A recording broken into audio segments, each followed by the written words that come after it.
దేవునామానికి స్తోత్రములు. ఉదయకాల ధ్యానం నాకు సామెతల గ్రంథ ధ్యానం చేయడానికి మిమ్మల్ని అందరినీ కూడా ప్రభు నామంలో ప్రేమపూర్వకంగా ఆహ్వానించుచున్నాను. దేవుని యొక్క మాటలను ధ్యానించడానికి ముందుగా ప్రార్థించుకుందాం. Let us close our eyes and ask for the guidance of the Holy Spirit. పరిశుద్ధుడా మా ప్రియ ప్రభువా, మా రక్షక, ఈ నెలలో మేము మొదటి వారంలో ఇంతవరకు కూడా ప్రభువా మీ మాటలను ప్రతిదినము నేర్చుకొనుటకు మీ పాద సన్నిధిలోనికి తీసుకొని వస్తున్నందుకు మీకు కృతజ్ఞతలు, వందనములు చెల్లిస్తున్నాం. ఈరోజు మేము ధ్యానం చేయబోతున్న వాక్య భాగంలో నుంచి మా ప్రతి ఒక్కొక్కరితోనూ మీరు మాట్లాడవలసినదిగా కోరుచు క్రీస్తు యేసు పరిశుద్ధ నామంలో ప్రార్థిస్తున్నాం తండ్రి, ఆమేన్. అందరికీ కూడా ప్రభు నామంలో వందనాలు చెల్లిస్తున్నాను. సామెతల గ్రంథం 4వ అధ్యాయంలో మొదటి 9 వచనాలలో తండ్రి కుమారునికి చేసిన 5వ ఉపదేశం మనం ధ్యానం చేస్తూ ఉన్నాం. నిన్నటి దినమందు 6వ వచనం వరకు ధ్యానం చేశాం. మనం if we do not forsake the wisdom, she will guard us. So we have to love her so that it will watch over us. మనలను కాపాడునట్లుగా దానిని మనం విడువక ఉండాలి అని, దానిని ప్రేమిస్తే అది మనలను రక్షిస్తుంది అనేది నిన్నటి దినమందు ధ్యానం చేసినటువంటి వాక్య భాగం. 7వ వచనం నుంచి 9వ వచనం వరకు ఈ ఉదయకాలమందు ధ్యానం చేద్దాము. Let us read chapter 4 verse 8 to 7 to 9. జ్ఞానము సంపాదించుకొనుటయే జ్ఞానమునకు ముఖ్యాంశం. నీ సంపాదన అంతయు ఇచ్చి బుద్ధి సంపాదించుకొనుము. దాని గొప్ప చేసిన ఎడల అది నిన్ను హెచ్చించును, దాని కౌగిలించిన ఎడల అది నీకు ఘనత తెచ్చును. అది నీ తలకు అందమైన మాలిక కట్టును, ప్రకాశమానమైన కిరీటం నీకు దయచేయును. దేవుడు తన పరిశుద్ధ వాక్యం మన వినికిడిలో దీవించునుగాక. 4వ అధ్యాయంలో తండ్రి కుమారునికి చేస్తున్న ఈ 5వ ఉపదేశంను మనం ధ్యానం చేస్తున్నాము. ఇందులో జ్ఞానమును సంపాదించుకోవడం అనేది చాలా ఇంపార్టెంట్ ఇష్యూ అని, కోర్స్ ఈ గ్రంథం అంతా కూడా అదే విషయాన్ని మాట్లాడుతుంది. అందుకే దీనిని మనం విజ్డమ్ లిటరేచర్లో యాడ్ చేసి ఉన్నాము. దీనిని విజ్డమ్ లిటరేచర్లో so the beginning of wisdom is this, the beginning of wisdom is this అని. ఇంకా కొన్ని ట్రాన్స్లేషన్స్లో wisdom is the principal thing, ముఖ్యాంశము అని ఇక్కడ అంటున్నారు కదా. జ్ఞానం సంపాదించుకొనుటయే జ్ఞానము నాకు ముఖ్యాంశము. So get wisdom and whatever you get insight అని చెప్తూ ఉన్నాడు. అసలు విజ్డమ్ అంటే ఏంటి? Wisdom is the correct application of knowledge, or what we can say is we know many things but we should know what to do with what we know. మనకు తెలిసిన దానిని ఏ విధంగా మన దైనందిన జీవితాలలో, మనకు తెలిసిన విషయ పరిజ్ఞానాన్ని మన దైనందిన జీవితాలలో అవలంబించటం అనేదే జ్ఞానం. ఇప్పుడు మనకు కొలస్సీయులకు రాసినటువంటి పత్రికలో అపోస్తలుడు పౌలు ఏం చెప్తున్నాడో చూద్దాము. Colossians chapter 1 verse 15 చూద్దాం. Colossians chapter 1 verse 15. ఆయన అంటే యేసుక్రీస్తు ప్రభు, జ్ఞానమయ్యున్న యేసుక్రీస్తు ప్రభు, ఆయన అదృశ్య దేవుని స్వరూపి అయి సర్వ సృష్టికి ఆది సంభూతుడై ఉన్నాడు. ఏలయనగా అని ఇక్కడ భూమి మీద ఉన్నవి, దృశ్యమైనవి, అదృశ్యమైనవి, సింహాసనములు, ప్రభుత్వాలు, ప్రధానులు, అధికారులు సర్వమును ఆయన యందు సృజింపబడెను, సర్వమును ఆయన ద్వారాను ఆయనను బట్టి సృజింపబడెను. 17వ వచనం. ఆయన అన్నిటికంటే ముందుగా ఉన్నవాడు, ఆయనే సమస్తమునకు ఆధారభూతుడు. So here the author of the Proverbs, wisdom is the chief thing, wisdom is the principal thing. అలాగే క్రీస్తు ప్రభు జ్ఞానమై ఉన్నారు, ఆయనే మొట్టమొదటివాడు, ఆయన అన్నింటికంటే ముందుగా ఉన్నవాడు, ఆయనే సమస్తమునకు ఆధారభూతుడు. ఆయనే, హీ హిమ్సెల్ఫ్, హీ అలోన్, ఆయనే ఆది సంభూతుడై ఉన్నాడు అని యేసు క్రీస్తు ప్రభువుని గురించి చెప్తున్నాడు. అందుకని క్రీస్తు ప్రభువుని సంపాదించుకోవడానికి సమస్తమును నేను నష్టంగా ఎంచుకుంటున్నాను అని కొంచెం ముందుకు వెళ్ళి ఫిలిప్పీయులకు రాసిన పత్రిక 3వ అధ్యాయం 7వ వచనం చూస్తే, అయినను ఏవేవి నాకు లాభకరములై ఉండెనో వాటిని క్రీస్తు నిమిత్తం నష్టంగా ఎంచుకొంటిని. నిశ్చయముగా నా ప్రభువైన యేసు క్రీస్తును గూర్చిన అతి శ్రేష్టమైన జ్ఞానం నిమిత్తం సమస్తమును నష్టంగా ఎంచుకొనుచున్నాను. అతి శ్రేష్టమైన జ్ఞానం నిమిత్తం సమస్తమును నష్టంగా ఎంచుకుంటున్నాను. We don't need other things. We don't need all other things. But we only need Christ Jesus. యేసు ప్రభు ఒక్కడే చాలు. విజ్డమ్ అంటే మనం అనుకుంటాం it's a matter of IQ అని, ఇంటెలిజెంట్ క్వశ్చన్ అని, it's a matter of getting GPA అని. ఒక్కొక్కరికి 10 పాయింట్లకి 9.9 వచ్చాయి, 10కి 10 వచ్చాయి. ఇలాగా మనం ర్యాంకులను గురించి మాట్లాడుకుంటాం, స్కోర్స్ని గురించి మాట్లాడుకుంటాం, జీపీఏ గురించి మాట్లాడుకుంటాం. కానీ మనం దేనిని ఆశిస్తున్నామో, మన చిత్తంలో ఏది ఉంది, మనం దేవుడు అనుగ్రహించినటువంటి ఈ పరిజ్ఞానాన్ని దేనికోసం వినియోగిస్తున్నాము అనేదే ప్రాముఖ్యమైన అంశం. అందుచేత మనం ఏది సంపాదించుకోవాలో దానిని మనం తెలుసుకోవడం అనేది దేవుడు అనుగ్రహించినటువంటి భాగ్యం. అందుచేత మనం ఏం చేయాలి? what are we to do? తండ్రి కుమారునికి చేస్తున్నాడు ఉపదేశము. ఆ ఉపదేశంలో జ్ఞానం సంపాదించుకొనుటయే జ్ఞానం నాకు ముఖ్యాంశం. ఇప్పుడు జ్ఞానం కనుక మనకు వస్తే we will have understanding, మనకు బుద్ధి వస్తుంది, లేదంటే వివేచన వస్తుంది. అందుచేత మనం మన సంపాదన అంతా కూడా ఇచ్చి బుద్ధి సంపాదించుకొనుము అని అంటున్నాడు. బుద్ధి సంపాదించుకొనుము. అందుచేతనే నిన్నటి దినమందు మనం పరలోక రాజ్యమును గూర్చినటువంటి ఉపమానములను యేసుక్రీస్తు ప్రభు చెప్పిన దానిని ధ్యానం చేశాం. ఒక మంచి ముత్యమును వెదకుచున్నటువంటి వానికి అది దొరికినప్పుడు తన దగ్గర ఉన్నదంతా కూడా అమ్మేసి దానిని కొనడానికని వెళ్తాడు. అయితే యేసు ప్రభువు అనుగ్రహించే జ్ఞానం కోసం నీవు దేన్ని కూడా అమ్ముకోనవసరం లేదు, దేనిని కూడా వదులుకోనవసరం లేదు.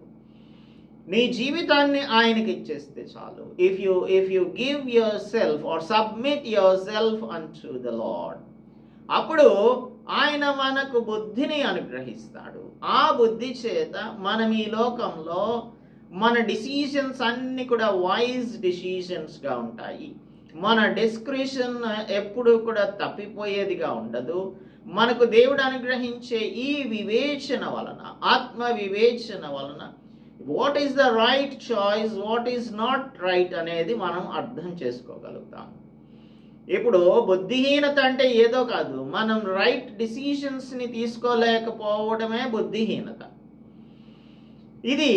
ఈ బుద్ధిహీనత అనేక రకములుగా మనం బయట పెట్టుకుంటూ ఉంటాం ఎప్పుడు బుద్ధి లేనప్పుడు. అందుచేత మనల్ని బుద్ధి ఎప్పుడు కూడా ఓవర్టేక్ చేస్తూ ఉండాలి, కానీ బుద్ధిహీనత మనలను ఓవర్టేక్ చేస్తూ ఉండకూడదు. యేసు ప్రభువును కలిగినటువంటి వారు బుద్ధిమంతులుగా ఉంటారు. అప్పుడు మనం చేసుకునే డిసిషన్స్, తర్వాత మనం ఇంప్లిమెంట్ చేసేటువంటి మన యొక్క నిర్ణయాలు ఇవన్నీ కూడా జ్ఞానయుక్తములుగా ఉంటాయి. ఇద్దరు టూ పార్టీస్ పెండ్లి కుమారుని ఎదుర్కోవడానికి మొత్తం 10 మంది కన్యకలు బయలుదేరారు.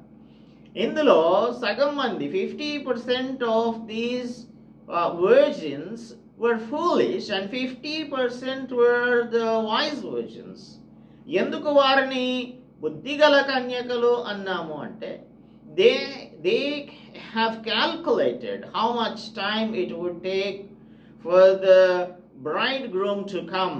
ఒకవేళ in case the bridegroom comes late, ఒకవేళ లేట్గా వస్తే మన దగ్గర ఉన్నటువంటి ఈ సిద్ధెలలో నూనె సరిపోదు కాబట్టి మనం we should carry extra oil with us అని వారు ముందుగానే ప్రిపేర్డ్గా ఉన్నారు. సో జ్ఞానం మనకు ప్రిపేర్డ్నెస్ ఇస్తుంది, జ్ఞానం మనకు సిద్ధపాటును అనుగ్రహిస్తుంది. అందుచేత యేసుక్రీస్తు ప్రభువును కలిగినటువంటి వారు ఈ విధమైనటువంటి జ్ఞానయుక్తమైన నిర్ణయాలను చేస్తారు, జ్ఞానయుక్తంగా ప్రవర్తిస్తారు. అందుకే ఈ ముందున్నటువంటి మా 5వ వచనంలో సంపాదించుము, దేని జ్ఞానం సంపాదించుము, బుద్ధి సంపాదించుము, మరువకము, తొలగిపోకము. సంపాదించుకున్న తర్వాత దానిని మనం మరిచిపోకూడదు, అనగా విడిచిపెట్టకూడదు. తర్వాత దానిలో నుంచి మనం తొలగిపోకుండా ఉండాలి. అందుచేత మనం దేనినైతే స్వీకరిస్తున్నామో దానిని మనం జాగ్రత్తగా కాపాడుకునే వారంగా ఉండాలి. అందుకే మనము నిలుచుచున్నామని మనం తలంచుకున్నప్పుడు మొదటి కొరింథీయులకు రాసిన పత్రిక 10:12 అపోస్తలుడు పౌలు ఏమంటున్నాడు? తాను నిలుచుచున్నానని తలంచుకోని వాడు పడకుండునట్లు జాగ్రత్తగా చూసుకోవాలి. ఒకవేళ జాగ్రత్తగా చూసుకోకపోతే మనం నిల్చుండే వారంగా కాకుండా పడిపోయేటువంటి వారంగా ఉంటాము. సంపాదించుకోవాలి, మరవకూడదు, తొలగిపోకూడదు. Beginning is very important. ఎప్పుడైనా సరే ప్రారంభం అనేది చాలా ప్రాముఖ్యం. For instance, if you have not started the right Christian life in the beginning, మన రక్షణ, మన మారు మనసు ఇవన్నీ కూడా డిసెప్షన్తో కూడినమైనవి. తర్వాత మనలను మనమే మోసపుచ్చుకునే విధంగా లేదు అని అంటే రైట్ వేలో, ప్రాపర్ వేలో యేసుక్రీస్తు ప్రభు యొక్క మార్గంలోనికి రాలేదనుకోండి, when the beginning is not right, the way or the course will also be wrong. ఇది ప్రాముఖ్యంగా ప్రారంభంలో సరైనటువంటి ప్రారంభం లేకపోతే మన ముగింపు కూడా సరి అయిన ముగింపుగా ఉండదు. అందుకే the first step, what is the first step? The first step to get wisdom is to get it and stay in it. ఆ జ్ఞానయుక్తమైన మార్గంలో నిలిచి ఉండడం అనేది చాలా ప్రాముఖ్యం. మానవులు వారి యొక్క కొన్ని లక్ష్యాలను పెట్టుకుంటూ ఉంటారు, కొన్ని గోల్స్ని పెట్టుకుంటారు. ఆ గోల్స్ని వారు రీచ్ అవ్వడం కోసం, లక్ష్య సాధన కొరకు ఎన్నో కష్టాలను పడుతూ ఉంటారు.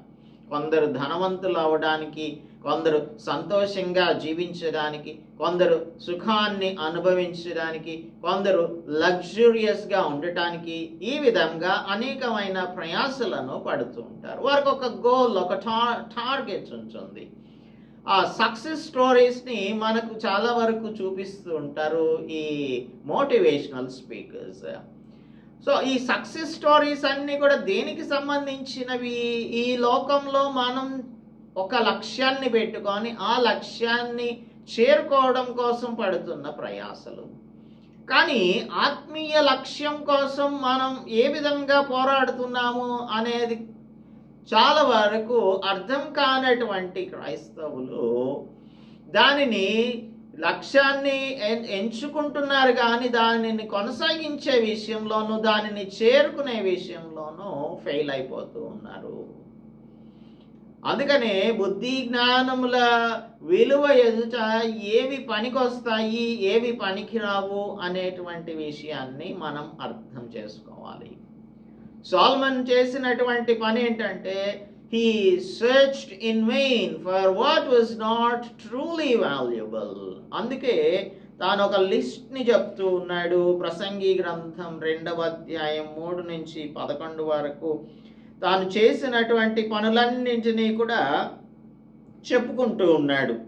నేను గొప్ప పనులు చేయబూనుకొంటిని, నా కొరకు ఇండ్లు కట్టించుకొంటిని, ద్రాక్ష తోటలు నాటించుకొంటిని, తోటలను శృంగారవరములను వేయించుకొని వాటిలో సకల విధములైన ఫలవృక్షములను నాటించితిని, వాటికి నారుమళ్లకు నీరు పారుటకై చెరువులు తవ్వించుకొంటిని, పనివారిని పనికత్తెల్ని సంపాదించుకొంటిని, దాసులు నాకుండిరి.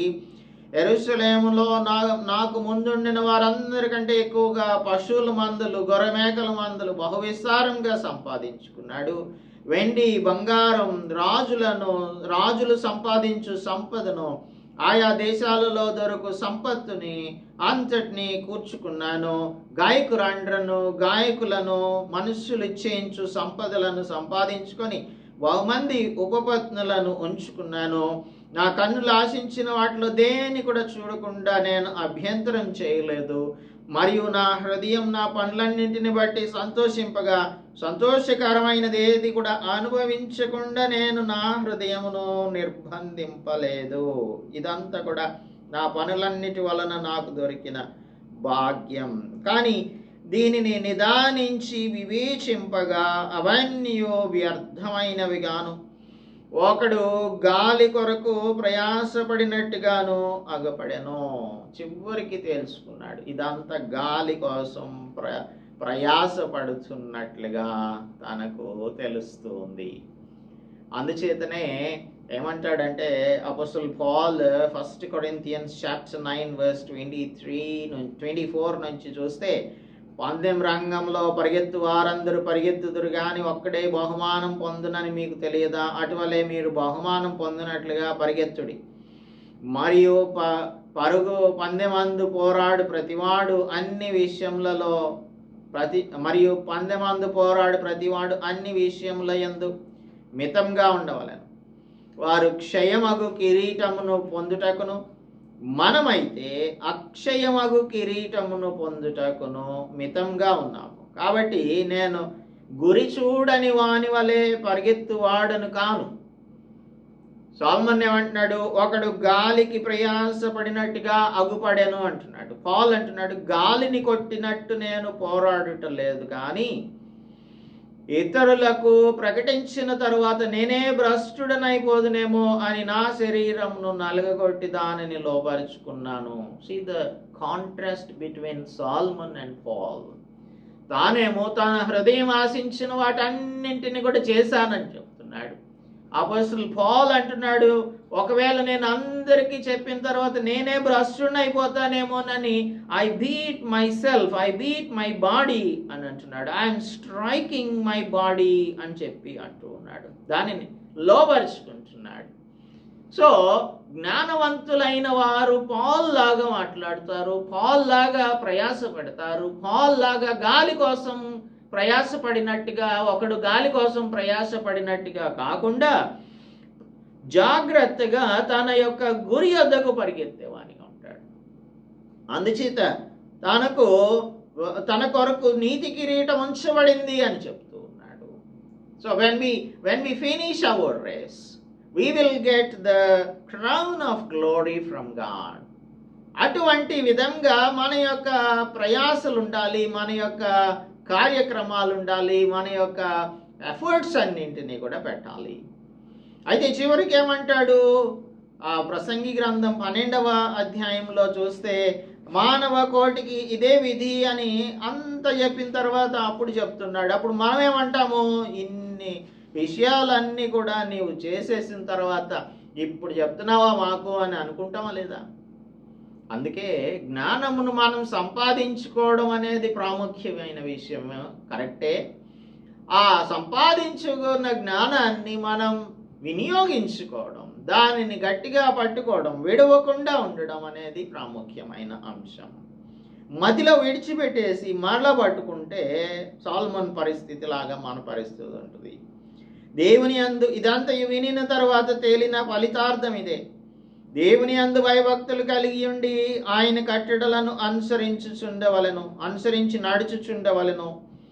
మానవ కోటికి ఇది విధి అని ఇప్పుడు చెప్తూ ఉన్నాడు. అందుచేత జ్ఞానంను సంపాదించుకోవాలి, బుద్ధి సంపాదించుకోవాలి. దానిని మనం విడవకుండా ఉంటే మనలను కాపాడుతుంది. దాన్ని మనం ప్రేమిస్తే అది మనలను రక్షిస్తుంది. అందుకే దానిని మనం మరువకూడదు, అందులో నుంచి తొలగిపోకూడదు. దాన్ని గొప్ప చేసిన ఎడల అది నిన్ను హెచ్చించును. 8వ వచనం, praise her highly and she will exalt you, she will honour you if you embrace her. దాన్ని కౌగలించిన ఎడల అది నీకు ఘనత తెచ్చును, అది నీకు ఘనత తెచ్చును. సమూయేలు మొదటి గ్రంథంలో చూస్తే మనం 2వ అధ్యాయం 30వ వచనంలో రాయబడి ఉన్నటువంటి మాట ఏంటంటే, those who honour me I will honour, and if you despise me I will despise you అని చెప్తూ ఉన్నాడు దేవుడు. 2వ అధ్యాయంలో 30వ వచనం చెప్తూ ఉంది మనకు. 2:30 మొదటి సమూయేలు గ్రంథం. నేను ఇప్పుడు ఇశ్రాయేలీయులైన దేవుడు సెలవిచ్చుచున్నాడు. ఏదనగా కావున యెహోవా వాక్కు ఏదనగా, నన్ను ఘనపరచు వారిని నేను ఘనపరచుదును, నన్ను తృణీకరించువారు తృణీకారముందుదురు. ఎవరు మనం చేయవలసింది? ఆయనను ఘనపరిస్తే మనల్ని ఘనపరుస్తాడు. ఇక్కడేమంటాడు? జ్ఞానమును నీవు గొప్ప చేస్తే అది నిన్ను హెచ్చిస్తుంది. ఒకవేళ డిస్పైజ్ చేస్తే ఏమంటున్నాడు దేవుడు? నన్ను తృణీకరించువారు తృణీకారమందుదురు. So the best example of honouring the lord and receiving honour, దానికి యేసు ప్రభువే సాదృశ్యం. ఫిలిప్పీలకు రాసిన పత్రికలో 2వ అధ్యాయం 7-8 వచనాలలో యేసు క్రీస్తు ప్రభువు ఏం చేశారు అనే దానిని చెప్తూ ఉన్నాడు అపోస్తల్ పౌల్.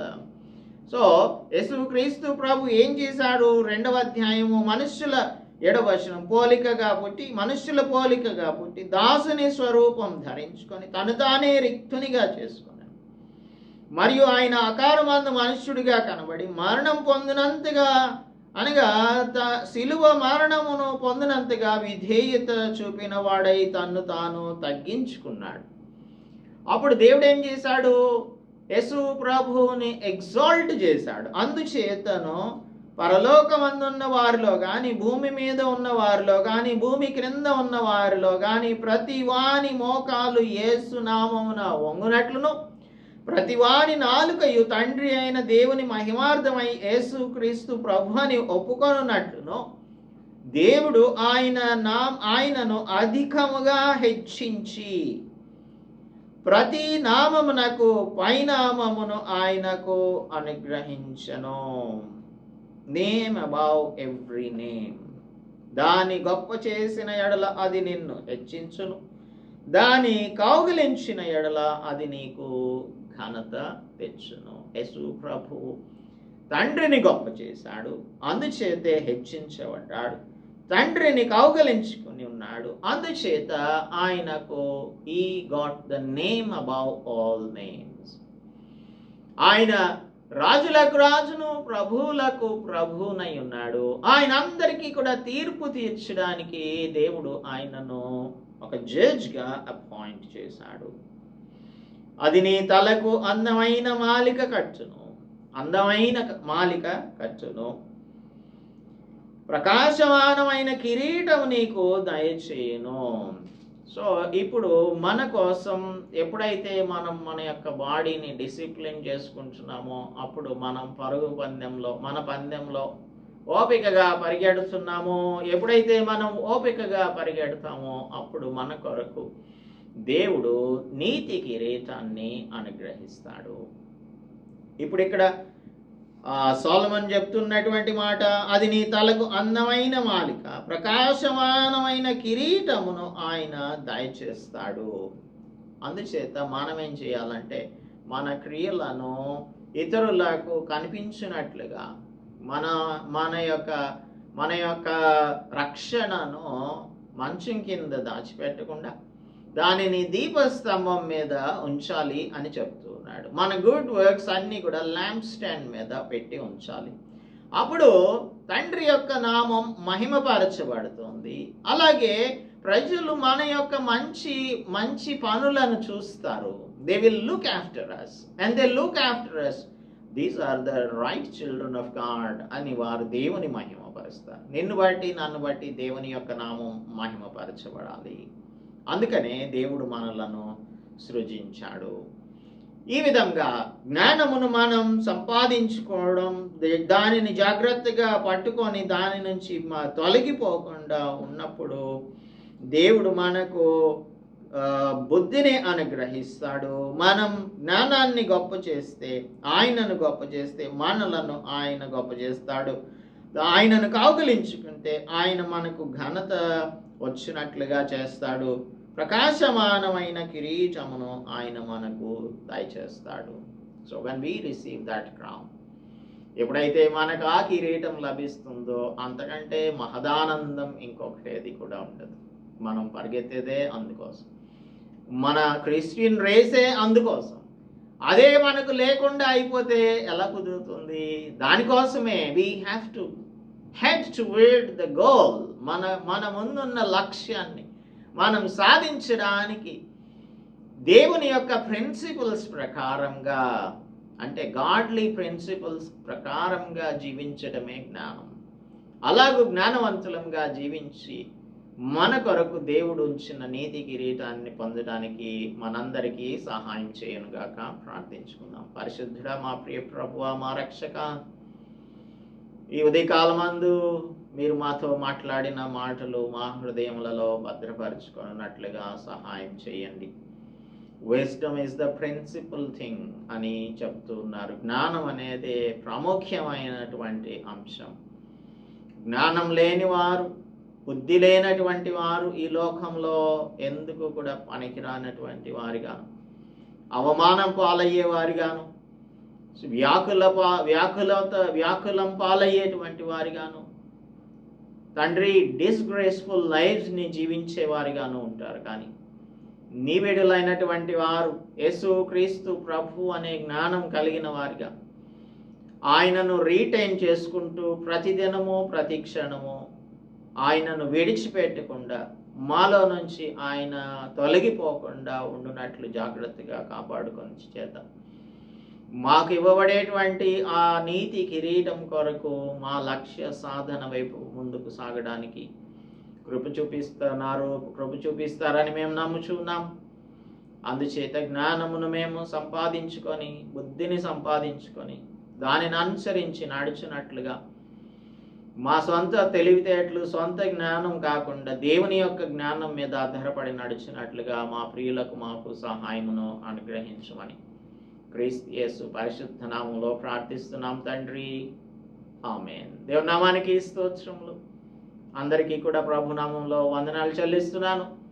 దేవుని యొక్క మాటలను శ్రద్ధగా వినడానికి మీరందరూ కూడా ఈ ఛానల్ ప్లాట్ఫామ్ మీదకి వస్తున్నందుకు దేవునికి కృతజ్ఞతలు. మీకు కూడా వందనాలు చెల్లిస్తున్నాను. మీకు మీ అక్వైంటెన్సెస్కి ఈ ఛానల్ని షేర్ చేయవలసిందిగా ప్రభు నామంలో కోరుచున్నాను. దేవుడు మిమ్మల్ని ఆశీర్వదించును గాక. ఆమేన్.